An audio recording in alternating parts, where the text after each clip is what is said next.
Ano po yung bigas na tig 50 oh. Para pong NFA.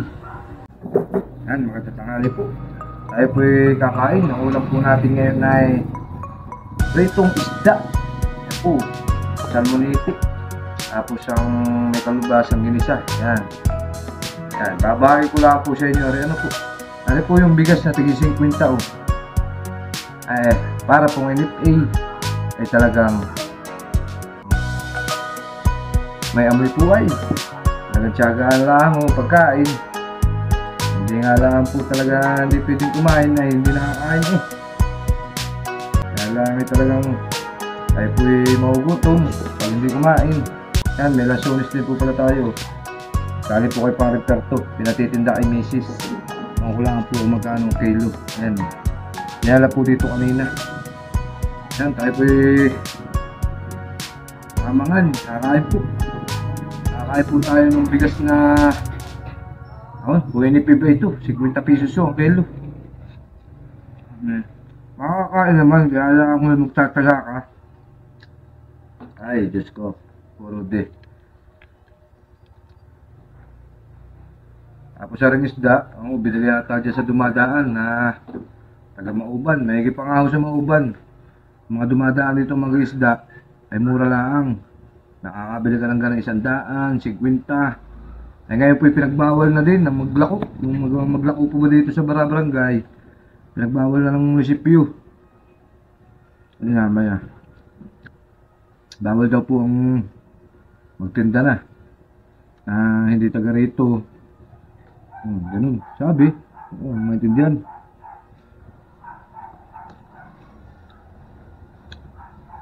Kain po tayo. Tayo po nagtrabaho kanina doon sa apartment. Atin pong sasubmit na yun nang matapos na. Yun, si Mrs. nagtinda. Ubus agad yung isang yung isang timba. Ayun. Mrs. ubus na yung isang timba mo. Tapos may dinala pala dito yung tiyuhin ko na mga ukay. Nibinta po dyan sa labas. Tayo po yung magkukwento habang nakakain na po. Basta tayo po yung sinabi ko, ito yung aking kinuntin sa inyo. 50 pesos ang kilo ay parang NFA. Kaya lang ay talagang tayo po ay kakain, hindi pwedeng hindi.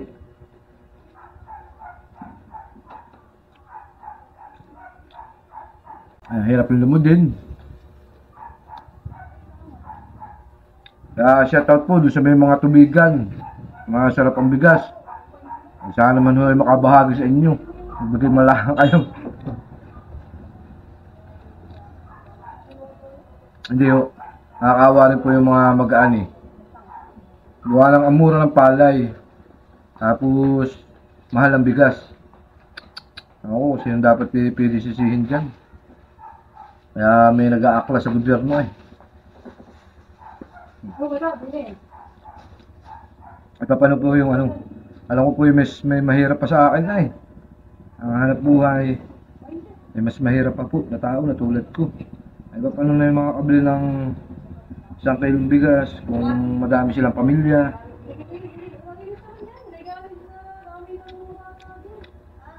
Hindi sila makakain ng husay.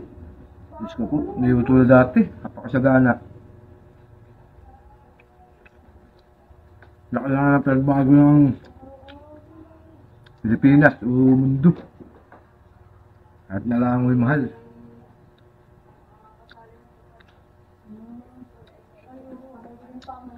Hindi ko malumod tayo eh.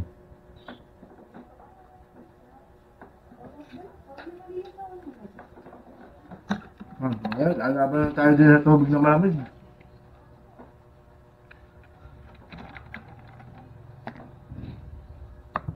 Tayo po muna iinom para lumuwag ang ating pagkain.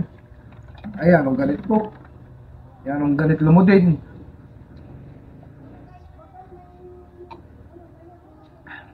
Ang lasang tuba eh. Panibago kumain.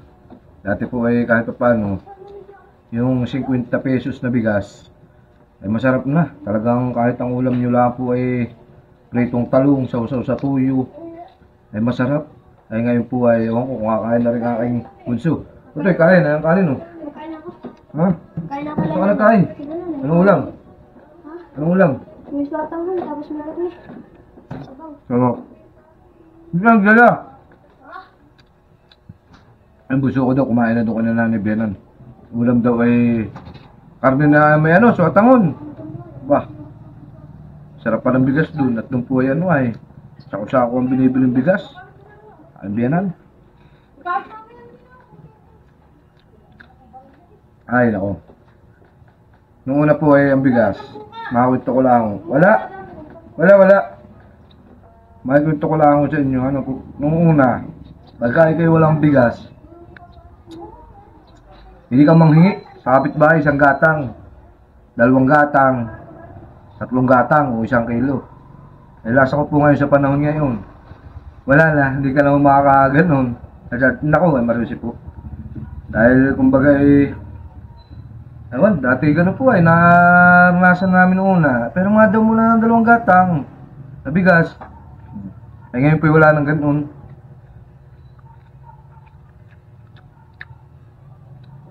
Tsaka hindi ka makakahiram ng gano'n ba? Mga ng bigas eh. Iba nga pinipili nga lang po yung pakilo-kilo tulad namin. Pakilo-kilo, sasaing.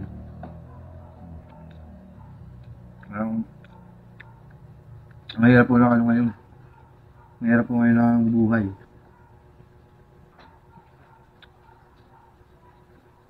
Mahal ang bilihin. Walang halaga ang pera. Ang 1,000, lipad lang ng lipad. Kita ba ako ito eh? Kaya. Ano? Ay, di po rin pwede tayong makakain at yung anong tayo po yung nagtatrabaho. Ay, gugutom po tayo pag hindi kumain. Kaya kahit to NFA, ang bigas, kahit mahal, tayo po kakain para lagi po tayong malakas. Yan. Para po tayo magkahanap buhay. May pambaon ng aging. May maibigay tayong pambaon ng aging. Tsaka pambili ng bigas. Pambili ng ulam. Kaya surte po yung mga sobra-sobra ang kumikita. Sobra-sobra. Yan. Surte po yung mga yan. Kayo po ay napapalad. Sorte-sorte ho ang nakikita nyo. Dami ho. Kaya yung mga nasa gobyerno na mga papatupad ng mga ano ng bilihin, eh pagbutihin nyo naman. Yun yung munang usisain kung ano ang mga kinakain na ng mamamayan. Lagi.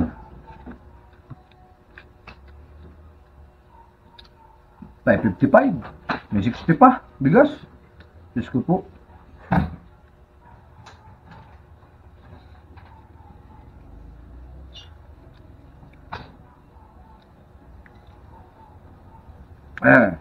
Nakakapalimod.